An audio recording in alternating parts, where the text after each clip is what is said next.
안녕하세요, 루비다 여러분. 오늘 제가 아주 강추하는 책인데요. 빅터 프랭클의 죽음의 수용소에서 청아출판사 지음입니다. 지은이 빅터 프랭클은 1905년 오스트리아 빈에서 태어났고 빈 대학에서 의학 박사와 철학 박사 학위를 받았다. 프로이트의 정신분석과 아들러의 개인 심리학에 이은 정신요법 제3학파라 불리는 로고테라피 학파를 창시했다. 유대인이었던 그는 나치의 강제 수용소에서 겪은 죽음 속에서 자아를 성찰하고 인간 존엄성의 위대함을 몸소 체험하였다.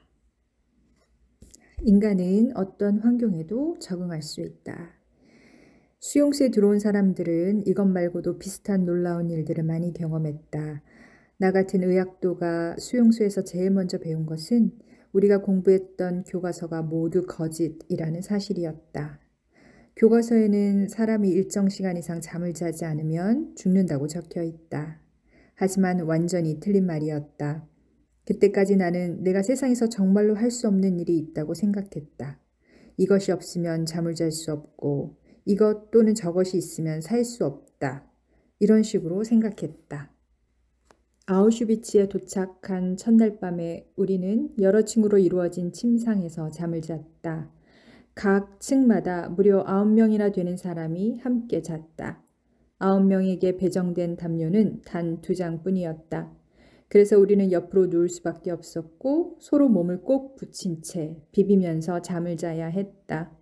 날이 혹독하게 추웠기 때문에 이런 식으로 자는 것이 어느 정도 도움이 되기는 했다. 잠자리에 신발을 갖고 들어오는 것이 금지되어 있었지만 어떤 사람들은 흙이 떡고물처럼 묻은 신발을 몰래 갖고 들어와 그것을 베개 삼아 잠을 자기도 했다.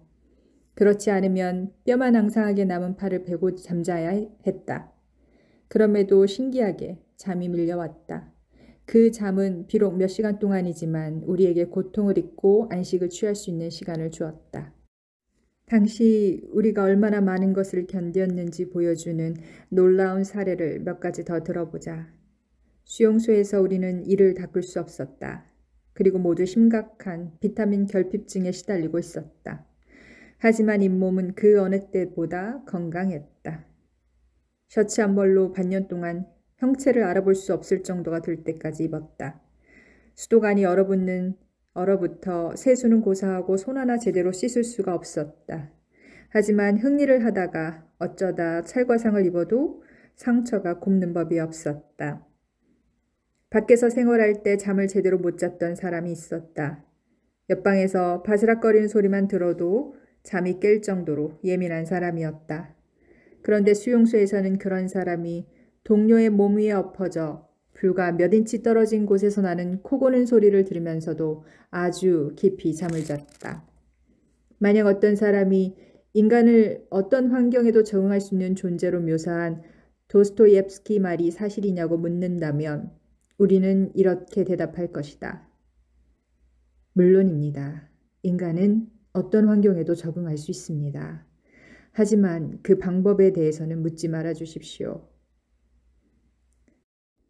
수용소에서의 마지막 날. 수용소에서는 마지막 날이 됐다. 전선이 점점 다가오고 있었기 때문에 모든 수감자를 다른 수용소로 옮기는 대규모 수송작전이 진행됐다. 수용소 당직자와 카포, 요리사들은 모두 도망갔다. 이날 해질 때까지 수용소를 완전히 비워야 한다는 명령이 내려졌다. 잔류에 있던 몇 명의 사람들까지도 모두 떠나야 한다는 것이다. 밤이 되면 수용소에 불을 지르게 되어 있었다. 오후가 됐는데도 환자를 실어 나르기로 한 트럭이 오지 않았다. 대신 갑자기 수용소 문이 닫히고 어느 누구도 도망칠 수 없도록 철조망에 대한 감시가 강화됐다. 남아있는 사람들은 수용소에 함께 불태워질 운명에 처한 것처럼 보여졌다. 내 친구와 나는 두 번째로 탈출 계획을 세웠다. 우리는 철조망 담장 밖에다 시신 세구를 묻으라는 명령을 받았다. 수용소에 있는 사람들 중에서 우리 두 사람에게만 이 일을 할 수 있는 기력이 있었기 때문이다. 나머지 사람들은 거의 막 쌓여 누운 채 고열과 정신 착란에 시달리고 있었다. 우리는 계획을 세웠다. 첫 번째 시신을 운반할 때 관으로 사용하는 낡은 세탁통에 친구의 배낭을 숨겨 나오기로 했다. 그리고 두 번째 시신을 옮길 때 내 배낭을 가지고 나오기로 했다. 그리고 세 번째 시신을 옮길 때 탈출하자는 것이었다. 처음에 두 번은 계획대로 진행됐다. 막사로 다시 돌아온 후 나는 숲에서 며칠 지낼 동안 먹을 빵을 구하러 간 친구를 기다렸다. 몇 분이 지났다. 그가 돌아오지 않자 점점 더 조바심이 났다. 무려 3년을 갇혀 지낸 후 이제 즐거운 마음으로 자유를 머릿속에 그릴 수 있게 됐다. 전선을 향해서 내달리는 것이 얼마나 멋진 일인가를 상상하면서 그러나 우리 계획은 성공하지 못했다. 친구가 돌아온 바로 그 순간 수용소 문이 활짝 열렸다. 적십자 마크가 그려진 번쩍번쩍하는 알루미늄 차가 천천히 정모장 안으로 굴러 들어왔다. 제네바에 있는 국제 적십자사가 도착한 것이다. 수용소와 수감자들은 그의 보호를 받게 됐다. 그는 수용소 가까이에 있는 농가에 숙소를 정했다. 언제 일어날지 모르는 비상사태에 대비하기 위해서였다. 이런 상황에서 이제 누가 탈출을 걱정하겠는가. 차에서 약상자가 내려지고 담배가 공급됐다. 우리는 사진에 찍혔으며 기쁨이 최고조에 달했다. 이제 전선을 향해 달려가는 위험한 일을 할 필요가 없게 된 것이다. 이렇게 좋아하고 있는 사이에 세 번째 시신을 갖다 묻는 것을 깜빡 잊고 있었다. 그래서 우리는 시신을 밖으로 가져가 파놓은 좁은 무덤에 밀어넣었다. 우리와 동행한 감시병이 갑자기 아주 온순해졌다. 그는 정세가 뒤바뀐 것을 알고 우리의 호감을 사려고 애를 썼다. 시신 위에 흙을 덮기 전에 죽은 사람을 위해 기도를 올리자는 우리의 제안에 따라 함께 기도를 올렸다. 오랜 시간을 긴장과 흥분 속에서 보낸 후 동료 주검 앞에서 울리는 평화를 갈구하는 우리 기도는 그동안 인간의 목소리로 울렸던 그 어떤 기도보다 뜨거웠다. 엇갈린 운명. 그렇게 수용소에서의 마지막 날은 자유에 대한 기대 속에 지나갔다. 하지만 우리가 너무 일찍 샴페인을 터뜨린 것일까? 국제 적십자사 대표는 협정이 조인됐으며 수용소를 비우지 않아도 된다고 우리에게 확언했다. 그러나 그날 밤 나치 대원들이 트럭을 타고 와서 수용소를 비우라는 명령을 하달했다. 마지막 남아있던 수감자들은 중앙 수용소로 보내진 다음 그곳에서 48시간 안에 스위스로 가도록 되어 있었다. 다른 전쟁 포로들과 맞교환하기 위해서였다. 우리는 나치 대원들을 거의 알아볼 수 없었다. 너무나 친절했기 때문이다. 그들은 망설이지 말고 트럭에 타라고 우리를 설득하면서 이런 행운을 얻게 된 것에 감사해야 한다고 말했다. 건강한 사람들은 트럭 안으로 밀고 들어가고 심하게 아프거나 약한 사람들은 조심스럽게 들어 올려졌다. 내 친구와 나는 마지막 그룹에 속해 있었다. 이 그룹에서 13명을 뽑아 끝에서 두 번째로 오는 트럭에 태우기로 되어 있었다. 트럭이 도착하자 주치의가 13사람의 이름을 불렀다. 그런데 그 중에 우리 둘의 이름이 빠져 있었다. 뽑힌 13사람은 트럭에 올라타고 우리 둘은 뒤에 남아야 했다. 놀라고 화가 나고 실망해서 주치의에게 따졌다. 그는 너무 피곤하고 정신이 없어서 그랬노라고 변명하면서 우리가 아직도 탈출을 기도하는 줄 알았다는 말을 덧붙였다. 할 수 없이 우리는 초조한 마음으로 등 뒤에 배낭을 지고 다른 사람과 함께 마지막 트럭이 오기를 기다렸다. 이번에는 아주 오래 기다려야 했다. 그러다가 초소에 있는 매트리스 위에 누웠다. 우리는 지난 몇 시간, 며칠 동안의 흥분으로 완전히 기진맥진한 상태였다. 그 기간에 우리는 희망과 절망 사이를 끊임없이 오르내렸다. 그러다가 매트리스 위에서 여행에 대비해 옷과 신발을 그대로 입은 채로 잠이 들고 말았다. 얼마를 잤을까? 시끄러운 대포 소리와 총소리에 잠이 깼다. 예광탄이 터지고 막사 안으로 총알이 날아들었다. 주치의가 뛰어들어오더니 바닥에 엎드리라고 했다. 위 침대에 있던 사람이 신발을 신은 채 내 배 위로 뛰어내렸다. 그 덕분에 나는 잠에서 완전히 깰 수 있었다. 그 다음에 우리는 무슨 일이 일어났는지 알게 됐다. 전선이 코앞까지 온 것이다. 드디어 총격이 잦아들고 아침이 밝았다. 수용소 문에 있는 깃대에서 하얀 깃발이 바람에 나부끼고 있었다. 그로부터 여러 주가 지난 후 우리는 이 마지막 순간에도 운명의 신이 우리를 우롱했다는 사실을 알게 됐다. 그 이야기를 듣고 우리는 인간의 결정이 얼마나 불확실한 것인가를 깨달았다. 그것이 특히 생사와 관련된 문제일 때는 더욱 그렇다. 나는 우리 수용소에서 그다지 멀지 않은 곳에 있는 작은 수용소에서 찍은 사진들을 보았다. 그날 밤 자유를 향해 간다고 믿었던 친구들은 트럭에 실려 그 수용소로 이송됐다.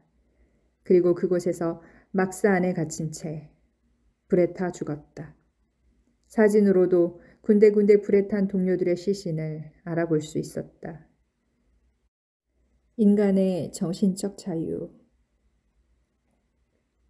강제 수용소 수감자들이 지니고 있던 전형적인 심리적 특징에 관한 문제를 정신의학적인 측면에서 소개하고 정신병리학으로 설명하는 과정을 거치면서 독자들은 인간이 철저하게 그리고 필연적으로 주변 환경에 영향을 받는 존재라고 생각하게 됐을 것이다. 하지만 인간의 자유는 어떤가? 어떤 주어진 환경에 대한 사람들의 행동과 반응에 아무런 정신적 자유도 없단 말인가? 우리가 믿고 있는 이론, 즉 인간은 여러 조건과 환경적인 요인이 만들어낸 하나의 피조물에 지나지 않는다는 것이 정말로 사실일까? 인간은 이런 여러 요소들에 의해 우연히 만들어진 존재에 지나지 않는 것일까? 무엇보다 중요한 것은 강제 수용소라는 특별한 상황에서 수감자들이 보인 반응이 인간은 주변 환경의 영향을 피할 수 없다라는 이론을 입증해 줄 수 있는가 하는 것이다. 그런 환경에 직면한 인간에게는 자기 행동을 선택할 자유가 없단 말인가? 이론은 물론 내가 직접 체험한 것을 통해서도 나는 이 질문에 대한 해답을 내릴 수 있다. 수용소 체험으로 나는 수용소에서도 사람이 자기 행동의 선택권을 가질 수 있다는 것을 알았다. 이것을 입증해주는 예, 즉 무감각 증세를 극복하고 불안감을 제압하는 경우는 얼마든지 많이 있다. 가혹한 정신적, 육체적 스트레스를 받는 환경에서도 인간은 정신적인 독립과 영적인 자유의 자취를 간직할 수 있다는 것이다. 강제 수용소에 있던 우리들은 막사를 지나가면서 다른 사람을 위로하고 마지막 남은 빵을 나누어 주었던 사람들이 있었다는 것을 기억하고 있다. 물론 그런 사람이 아주 극소수였는지도 모른다. 하지만 이것만으로도 다음과 같은 진리가 옳다는 것을 입증하기에 충분하다.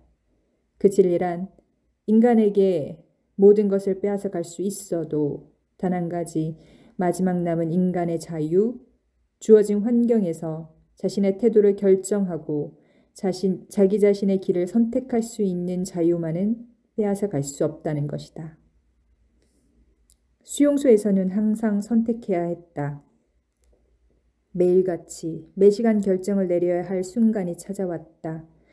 그 결정이란 당신으로부터 자아와 내적인 자유를 빼앗아가겠다고 위협하는 저 부당한 권력에 복종할 것인가 아니면 말 것인가를 판가름하는 것이었다.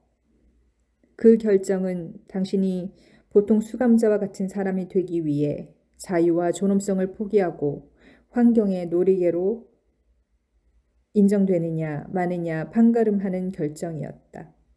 이런 관점에서 볼 때 강제 수용소 수감자들이 보이는 심리적 반응은 어떤 물리적 사회적 조건에 대한 단순한 표현 이상의 의미를 갖는다.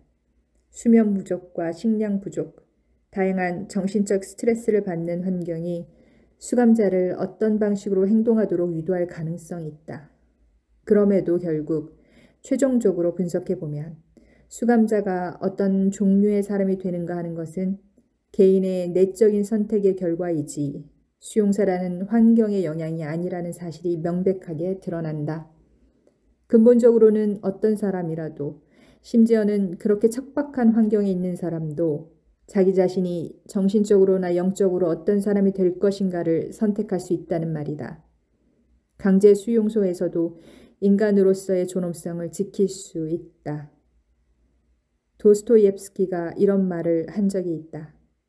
내가 세상에서 한 가지 두려워하는 것이 있다면 그것은 내 고통이 가치 없게 되는 것이다. 마지막 남은 내면의 자유를 결코 빼앗을 수 없다는 사실을 증언해 준다. 그들의 시련은 가치가 있는 것이었고 그들이 고통을 참고 견뎌낸 것은 순수한 내적 성취의 결과라 할 수 있다. 삶을 의미 있고 목적 있는 것으로 만드는 것. 이것이 바로 빼앗기지 않는 영혼의 자유이다. 시련의 의미. 적극적인 삶은 인간에게 창조적인 일을 통해 가치를 실현할 기회를 주는데 그 목적이 있다. 반면 즐거움을 추구하는 소극적인 삶은 인간에게 아름다움과 예술 혹은 자연을 체험함으로써 충족감을 얻을 수 있는 기회를 준다. 그러나 창조와 즐거움 두 가지가 거의 메말라 있는 삶에도 외부적인 힘에 의해 오로지 존재에 대한 자신의 태도를 선택할 수 있는 지고의 도덕성을 요구하는 삶에도 목적은 있다. 물론 그에게는 창조적인 삶과 향락적인 삶이 모두 금지되어 있다. 그러나 창조와 즐거움만이 의미가 있는 것이 아니다. 만약 그곳에 삶의 의미가 있다면 그것은 시련이 주는 의미일 것이다. 시련은 운명과 죽음처럼 우리 삶에 빼놓을 수 없는 한 부분이다. 시련과 죽음 없이 인간의 삶은 완성될 수 없다. 사람이 자기 운명과 그에 따르는 시련을 받아들이는 과정, 다시 말해 십자가를 짊어지고 나가는 과정은 그 사람으로 하여금 자기 삶에 보다 깊은 의미를 부여할 수 있는 폭넓은 기회를 제공한다. 그 삶이 용감하고 품위 있고 헌신적인 것이 될 수 있다. 아니면 이와는 반대로 자기 보존을 위한 치열한 싸움에서 인간으로서의 존엄성을 잃고 동물과 같은 존재가 될 수도 있다. 여기에 힘든 상황이 선물로 주는 도덕적 가치를 획득할 기회를 잡을 것인가 아니면 말 것인가를 결정하는 선택권이 인간에게 주어져 있다. 그리고 이 결정은 그가 자신의 시련을 가치 있는 것으로 만드느냐 아니냐를 판가름하는 결정이기도 하다. 이런 생각이 너무 비현실적이고 실제 삶과 동떨어져 있다고 생각하지 않기 바란다. 물론 아주 극소수의 사람만이 그렇게 지고한 도덕적 수준에 도달할 수 있는 것이 사실이다. 수감자 중에서 아주 적은 사람만이 충만한 내면의 자유를 지키고 시련을 견딤으로써 얻을 수 있는 가치를 얻었다. 하지만 단 한 가지 예만으로도 인간이 지닌 내면의 힘이 외형적인 운명을 초월해 그 자신의 존재를 높인다는 사실을 입증하는데 충분하다고 생각한다. 그런 사람들이 비단 강제 수용소에만 있는 것은 아니다. 도처에서 인간은 운명과 시련을 통해 무엇인가를 성취할 수 있는 기회와 만난다. 병든 사람의 경우, 특히 치료가 불가능한 환자의 경우를 생각해보자. 언젠가 병에 걸린 한 젊은이로부터 편지를 받은 적이 있다. 편지에서 젊은이는 친구에게 방금 자기가 오래 살지 못할 것이라는 사실을 알게 됐다고 말했다고 했다. 수술도 별 도움이 되지 않는 상황이었다. 그러면서 젊은이는 언젠가 자기가 본 영화 이야기를 했다. 죽음을 눈앞에 둔 사람이 아주 용감하고 품위 있게 죽음을 기다리는 과정을 생생하게 그린 영화였는데 그 영화를 보면서 죽음을 그렇게 의연히 맞이하는 것이 인간으로서 참 위대한 성취였다고 생각했다는 것이다. 그러면서 그는 이렇게 썼다. 이제 운명이 자기에게 그와 똑같은 기회를 주었다고. 톨스토이의 소설을 각색한 영화 부활을 본 사람들도 이와 같은 생각을 할 것이다. 거기에는 위대한 운명과 위대한 사람이 있었다. 하지만 당시 우리에게는 그런 위대한 운명이 다가오지 않았다. 그런 위대함을 성취할 만한 기회도 없었다. 영화가 끝난 후 우리는 근처 카페로 갔다. 커피 한 잔에 샌드위치를 먹으면서 우리는 머리를 잠깐 스치고 지나갔던 그 기이하게 형이상학적인 생각을 잊어버리고 말았다. 그러나 우리 자신이 그렇게 위대한 운명과 직접 맞닥뜨리게 됐을 때 그와 똑같은 영적인 위대함을 가지고 그것을 만날 것인가를 결정해야 할 상황이 됐을 바로 그때 우리는 이미 오래전에 내렸던 젊은 시절의 결의를 잊어버렸다. 그래서 결국 실패하고 말았다. 아마 우리 중 몇몇은 그 후 그때 우리가 본 것과 똑같은 영화를 다시 보았거나 아니면 그와 비슷한 영화를 보았을지도 모른다. 그러나 이번에는 영화를 보는 내면의 눈에 또 다른 영상이 동시에 펼쳐졌을 것이다. 자신의 행동을 통해 감상적인 영화가 보여줄 수 있는 것보다 훨씬 더 많은 것을 보여주었던 그런 사람들의 이야기를 담은 영상 말이다. 그런 영화를 보면서 영혼의 위대함을 보여준 어떤 사람을 떠올릴 수도 있다. 강제 수용소에서 내가 직접 죽음을 목격했던 한 젊은 여자처럼 말이다. 이야기는 간단하다. 이야기할 것이 너무 없어서 마치 내가 지어낸 것 같이 들릴 수도 있다. 하지만 나는 이 이야기가 마치 한 편의 시처럼 느껴진다. 젊은 여자는 자기가 며칠 안에 죽을 것이라는 사실을 알고 있었다. 하지만 그 사실을 알고 있었음에도 내가 그녀에게 말을 걸었을 때 그녀는 아주 명랑했다. 나는 운명이 나에게 이렇게 엄청난 타격을 가한 것에 대해 감사하고 있어요. 그녀가 나에게 말했다. 그 전에 나는 제멋대로였고 정신적인 성취 같은 것에 대해서도 진지하게 생각해 본 적이 없었거든요. 그녀는 창밖을 가리키며 이렇게 말했다. 여기 있는 나무가 내 외로움을 달래주는 유일한 친구랍니다. 창을 통해서 볼 수 있는 것이라고는 밤나무 가지 한 개와 그 위에 피어있는 꽃 두 송이였다. 저는 저 나무와 자주 이야기를 나누죠. 그녀가 나에게 말했다. 나는 한순간 어리둥절했다. 그녀의 말을 어떻게 받아들여야 할지 몰랐기 때문이다. 헛소리를 하는 것일까? 환각에 빠졌나?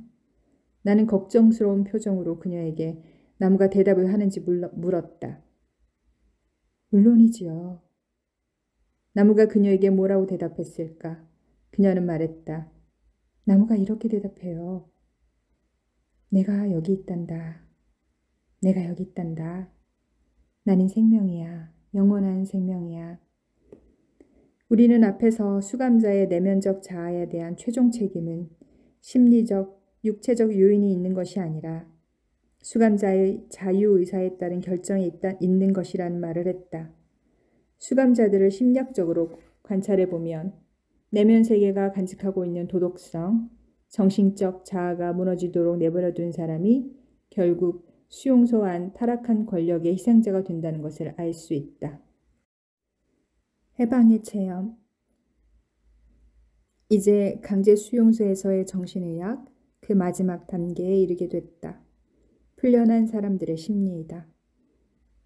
해방의 체험을 얘기하는 것은 당연히 개인적인 성격을 띨 수밖에 없다. 여기서는 극도로 긴장했던 며칠이 지난 후 수용소 정문 위에 흰 깃발이 펄럭였던 그날 아침의 경험담 중에서 하나를 소개하겠다. 정신적 흥분 상태에 이어 전체적인 긴장 이완 상태가 찾아왔다. 그러나 우리가 미친 듯이 기뻐했을 것이라고 상상하면 그것은 오산이다. 그 다음에 무슨 일이 일어났을까? 우리는 피곤한 발걸음으로 몸을 질질 끌다시피 하며 수용소 정문으로 걸어갔다. 조금씩 사방을 둘러보고 의심에 가득 찬 표정으로 서로를 힐끗힐끗 쳐다보았다. 그런 다음 과감하게 수용소 밖으로 몇 발자국 걸음을 옮겨보았다. 우리에게 고함을 치며 명령하는 사람이 없었다. 주먹질이나 발길질을 피하려고 자맥질하는 오리처럼 몸을 움츠릴 필요도 없었다. 세상에, 감시병들이 우리에게 담배를 권하고 있지 않은가. 처음에는 그들을 거의 알아보지 못했다. 왜냐하면 재빠르게 민간인 복장으로 갈아입었기 때문이다. 우리는 천천히 수용소 밖으로 난 길을 따라 걸었다. 곧 다리가 아프고 구부러질 것 같다는 느낌이 들었다. 하지만 우리는 절뚝거리며 걸었다. 자유인의 눈으로 그전까지 미처 보지 못했던 수용소 주위를 살펴보고 싶었기 때문이다. 자유. 우리는 스스로 몇 번이나 이 단어를 되뇌었다.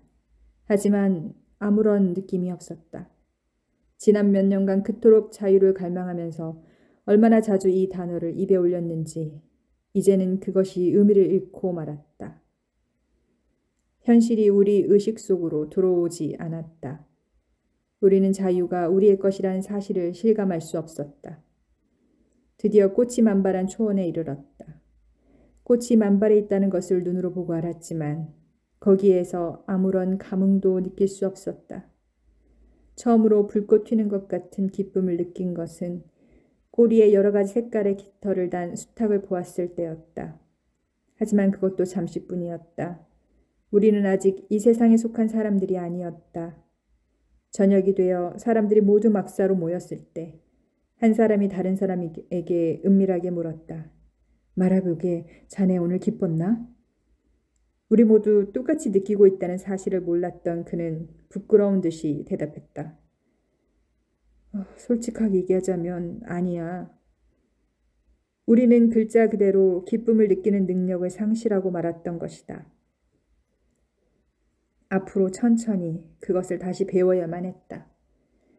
이렇게 갇혀 있다가 석방된 죄수에게서 나타나는 현상을 정신의학적인 용어로 이인증이라고 할 수 있다. 모든 것이 꿈처럼 비현실적이고 있을 법하지 않은 것처럼 보인다. 우리는 그것이 현실이라는 것을 믿을 수 없었다. 지난 몇 년간 우리가 얼마나 많이 꿈에게 사기를 당해왔던가. 자유의 날이 와서 석방돼 집으로 돌아가고 친구와 인사를 나누고 아내를 포옹하고 테이블에 앉아서 그동안 우리가 겪었던 일들을 모두 이야기하는 꿈. 그런 꿈을 꾸었다. 오히려 너무나 자주 꾼 경향이 있었다. 그런데 바로 그때 호루라기 소리가 들린다. 자리에서 일어나라는 그 호루라기 소리와 함께 자유의 날을 맞는 그 꿈도 끝이 나고 만다. 이제 그 꿈이 지금 실현됐다. 그러나 정말 우리가 그 꿈을 믿을 수 있을까? 육체는 마음보다 거부감이 적은 법이다. 육체는 처음부터 새롭게 얻은 이 자유를 잘 활용했다. 드디어 우리 육체가 개걸스럽게 먹어대기 시작한 것이다. 몇 시간 동안, 며칠 동안, 그리고 심지어는 한밤중에도 우리는 먹었다. 한 사람이 먹어치우는 음식의 양이 심히 놀라웠다. 우리 중 어떤 사람은 이웃에 있는 친절한 농부의 초대를 받아 그 집에 갔는데 거기서도 그는 먹고 또 먹고 그리고 커피까지 마셨다. 그리고 이것이 그의 혀를 풀리게 했다. 그는 몇 시간 동안 이야기하고 또 했다. 몇 년 동안 그의 마음을 짓누르던 중압감이 마침내 사라진 것이다. 그가 이야기하는 것을 보았다면 누구라도 알았을 것이다. 그에게 말이 필요했다는 것을. 말하고자 하는 욕구가 참을 수 없을 정도로 컸다는 것을. 나는 아주 짧은 시간 동안 심한 중압감을 겪은 사람이 이와 비슷한 반응을 보이는 것을 보았다. 혀뿐만 아니라 마음속에 있는 응어리도 함께 풀리는 데에는 여러 날이 걸렸다. 그런 다음에는 감정이 그것을 억압하고 있던 기이한 속박으로부터 폭발하듯 뿜어져 나왔다. 자유를 찾은 지 며칠이 지난 어느 날 나는 수용소 근처에 있는 시장으로 가려고 꽃이 만발한 들판을 지나 시골길을 걸었다. 종달새가 하늘에 날아올랐고 새들의 노랫소리가 들렸다. 주변 몇 마일 안에 사람 하나 보이지 않았다. 드넓은 대지와 하늘, 종달새의 환호, 그리고 자유로운 공간만이 그곳에 있었다. 나는 멈춰서서 주변을 돌아보고 하늘을 올려다보았다. 그런 다음 무릎을 꿇었다. 그 순간 나 자신은 물론 이 세상에 대해 아무것도 생각하지 않았다. 항상 그랬던 것처럼 단 한 가지만 마음속에 품고 있었다. 저는 제 비좁은 감방에서 주님을 불렀나이다. 그런데 주님은 이렇게 자유로운 공간에서 저를 응답하셨나이다. 그때 얼마나 오랫동안 무릎을 꿇고 앉아서 이 말을 되풀이했는지 더는 기억나지 않는다. 그러나 나는 알고 있었다. 바로 그날, 바로 그 순간부터 새 삶이 시작됐다는 것을. 나는 다시 인간이 되고자 한 걸음 한 걸음 앞으로 걸어나갔다.